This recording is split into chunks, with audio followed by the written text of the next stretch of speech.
Okay, here we are. It's your turn. Hopefully you did okay. First of all, I don't even have an f of x here. Let's do that. So this is a cubic. We know this because it has the highest degree of 3. So we can write that down. And it's got a positive a, which means it starts down and ends up. And we can even find out the y-intercept by doing 0, comma, the constant. Now this one has a constant. The constant is negative 27. So those x-intercepts that are going to get us, you want to make sure that you're careful with your factoring here. This is a difference of 2 cubes. So when you set up your factors for a difference of 2 cubes, you have a little guy and you've got a bigger guy. In the first parenthesis, you're going to cube root everything, and you're going to keep the sign as it is. So the cube root of x cubed is x, minus the cube root of 27 is 3. In the second parenthesis, you're going to have 3 things. This is your trinomial, and it's 2/3 of whatever you had left. So this is going to be x squared. Over here, you need a 9, but it's always positive. Always. And to find this middle guy, you got to multiply these 2 terms together and change the sign value. So this is negative 3 times x is negative 3x, but you got to change it to a positive 3x. That's how you factor a difference of cubes. Now that we have it factored, we can see what's good. Set it equal to 0.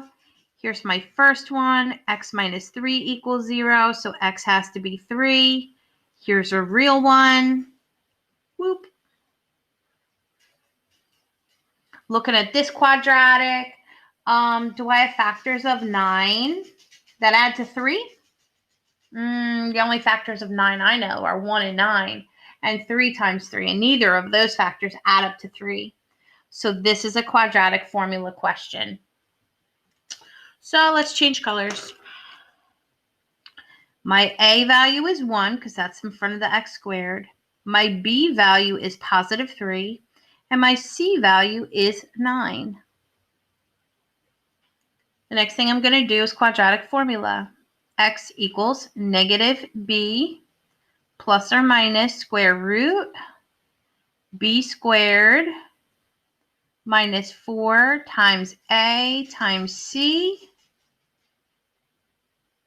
all over 2a. I'm just putting it in. We're going to clean it up now. This is a negative 3 plus or minus. We're going to do the discriminant. That's the stuff under the radical. So I've got 3 squared is 9. And then I have negative 4 times 1 times 9. So it's negative 36. So 9 plus negative 36, I believe, is a negative 27. Uh-oh. You know what that means, don't you? That negative under the radical? Yeah, you got it. We're in complex world. Now, 27 we can simplify. Let's go over here into my private space. That would be perfect square of 9 times 3. So this is going to be 3 radical 3. That's what the 27 turns into when you simplify the radical. But the I still has to come out because it's a negative.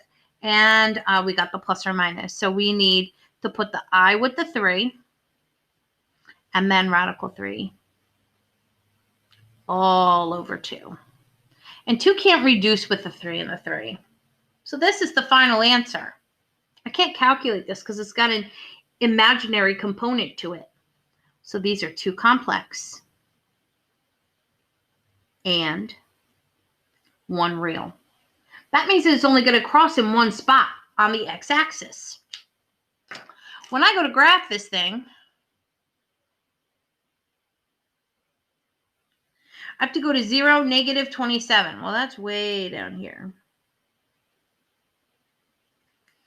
And it's going to cross at 3.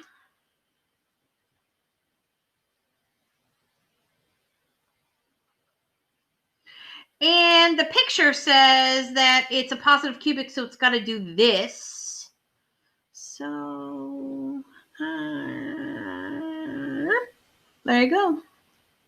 Now, do I know where the little wiggle goes? Nope. But I know it's got to cross through at negative 27. I know it's got to cross through at 3. I know it's got to go start down on the left and go up on the right. And I know it's got to have a little wiggle in it. So put your wiggle where you want. Just make sure that you cross through these 2 points.